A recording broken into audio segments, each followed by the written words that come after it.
Every year, thousands of people come to one tomb in New Orleans, mark the wall, and make a wish. The woman inside never asked for this.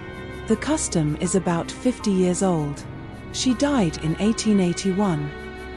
She sold love potions. She cursed her enemies. She bought a judge. She is the most famous witch in American history. None of that is in the record. Tonight, what is? Tonight, Marie Laveau of New Orleans. Take away the spells and you find a saint. Take away the saint, and it gets worse.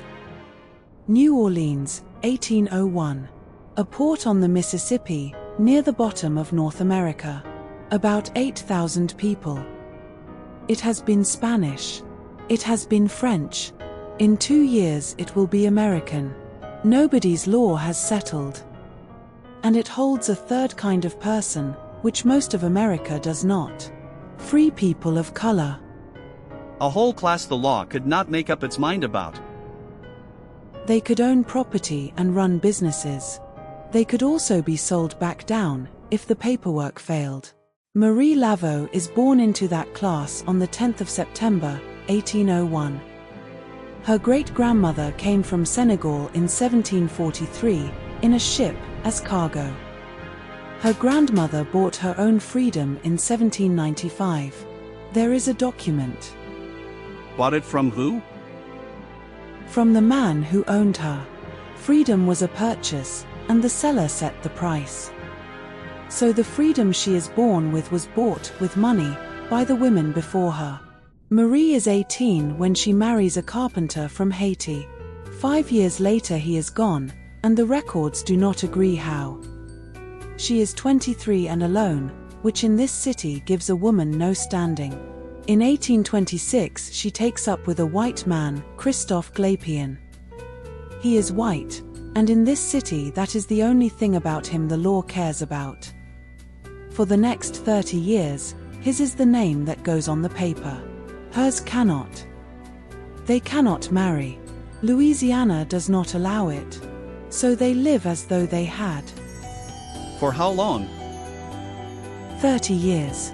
Until he dies. 7 children. 2 of them grow up. 7. What happened to the other 5? The records give dates, not reasons. Most children who died young died of fever. Both survivors were daughters. One died before her mother. The other stayed in that house until 1897. 30 years as man and wife, against the law, and nobody did anything? Nobody enforced it. The city looked away. What it would not do was put the house in her name. So the great fortune everyone talks about was one cottage, and it had to be in the children's names. It did. She lived modestly. Every story about her wealth was written after she was dead.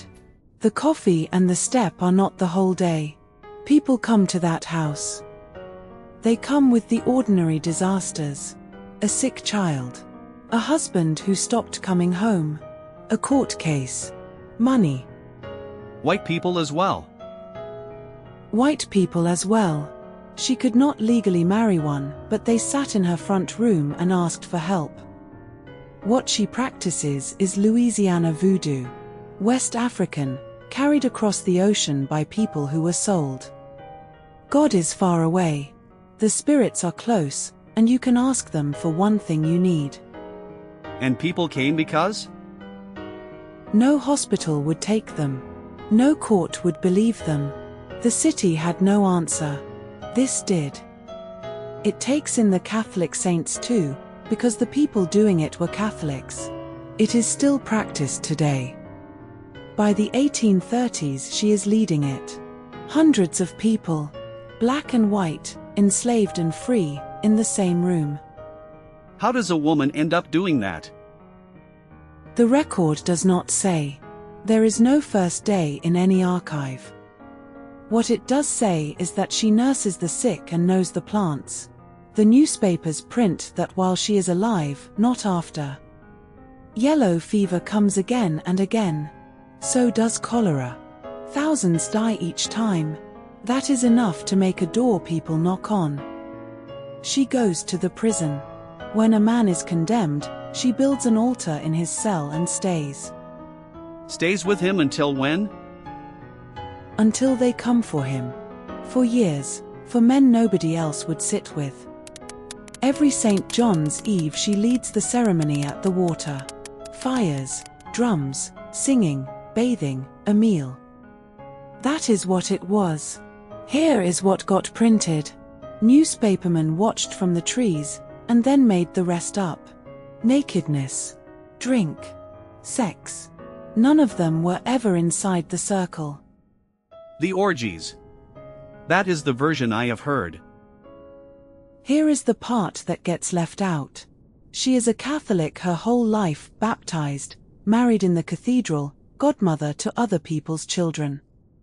Leading the ceremonies and kneeling in the cathedral in the same week? In the same week. She saw no contradiction, and neither did her city.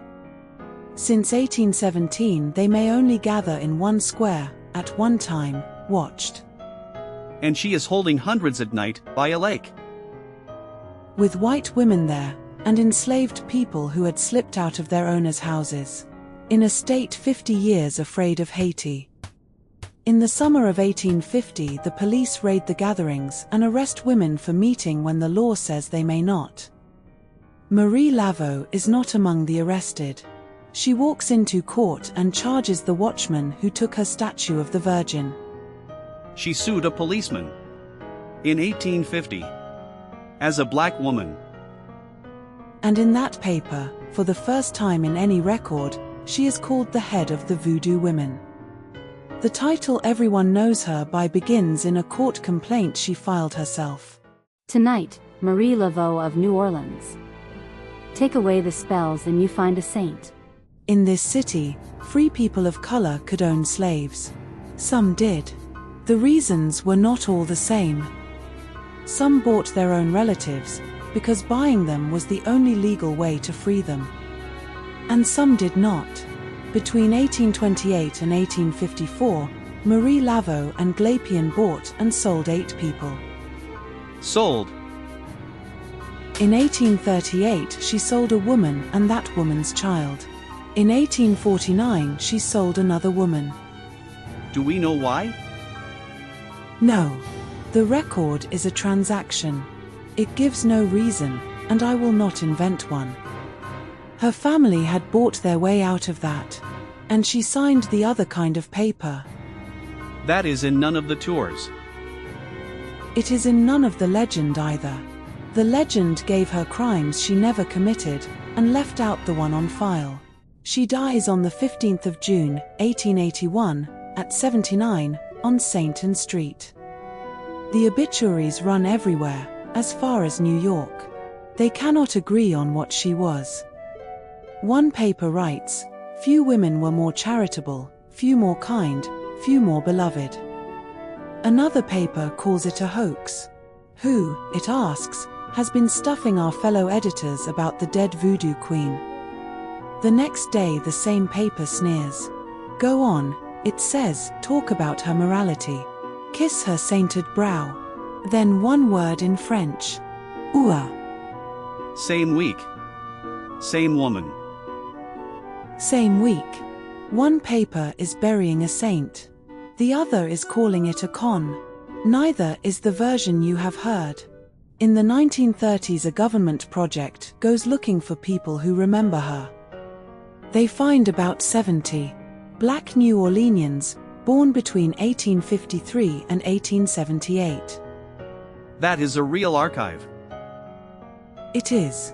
In 1946, a writer named Robert Tarlant published a book out of it. The book has nudity, drunkenness, devil worship, snakes, blood. It sold very well. The love potions too? I have heard that one all my life. That one is in the book as well. Not in a court record, not in a newspaper, not in a single interview. In the book. Historians went back to the interviews. He had reworked them, and when he needed one, he wrote it himself. Which parts are his? 3 big ones.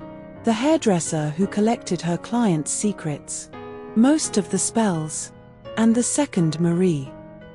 The second Marie? People noticed she did not seem to get old. A young woman leading ceremonies in the 1830s, still written about 40 years later. The writers gave that a tidy answer. There were two of them, a daughter with the same name, who took over. And there weren't. The records show a strict Catholic daughter with nothing to do with any of it. If there was a second Marie, nobody wrote her name down. And the hairdresser, the one who supposedly collected her clients' secrets, Marie Laveau, is never listed as a hairdresser. Not in a census, not in a directory. She is not the only one. Other women were written down by people who were not there. An enslaved woman in Salem, beaten until she confessed to witchcraft. Every Puritan document calls her Indian, not African. 13 months in jail, then she was sold, to pay her own jail bill. A Yorkshire prophetess. She probably existed. Her prophecies were printed 80 years after she died, and the famous ones were forged in 1862 by Charles Hindley. He confessed. A Paris fortune teller.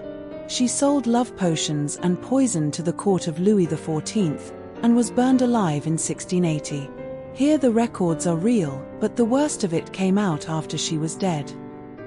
A Shona spirit medium, hanged by the British in 1898. Her people kept the name. It is on a hospital and a statue now, and in 2015 her trial papers entered a UNESCO register. 4 women. Not one of them held the pen. If the name already sounded familiar, this is probably why. A Woman Who Cannot Die, in American Horror Story. A #1 country song in 1974, written by Shel Silverstein. And a novel, by the man who wrote the history. He wrote the history and then the novel? He did. And the novel is the more honest of the two, because it says on the cover that it is fiction. Her name is on a shop on Bourbon Street. On candles, dolls, bottles. You can buy her in an airport. The tomb is marked so often that the plaster comes away. They wash it off. It comes back. You cannot walk into that cemetery alone anymore. You need a licensed guide. I keep thinking about the version where none of this happens. She nurses people, raises 2 daughters, dies at 79, and no one writes a word. That woman existed. She is in the parish records. She is just not the one they sell. A few streets from the tomb, the religion she led is still here. Priests, priestesses, temples. On St. John's Eve they still go to the water. There is a shrine to her, and people pray at it. Pray to her. To her. In that tradition, she is not a historical figure anymore. She is one of the spirits you can address. So the same city holds both. The people chalking a wish onto a wall she never chose. And the people who kneel. One of them is asking her for something. The other is remembering her. Next time on Femme Fatale Histories. A dancer who told the world she was a temple princess from Java, sold what she heard in bed to 2 armies, and was shot by the one that could never prove she had helped.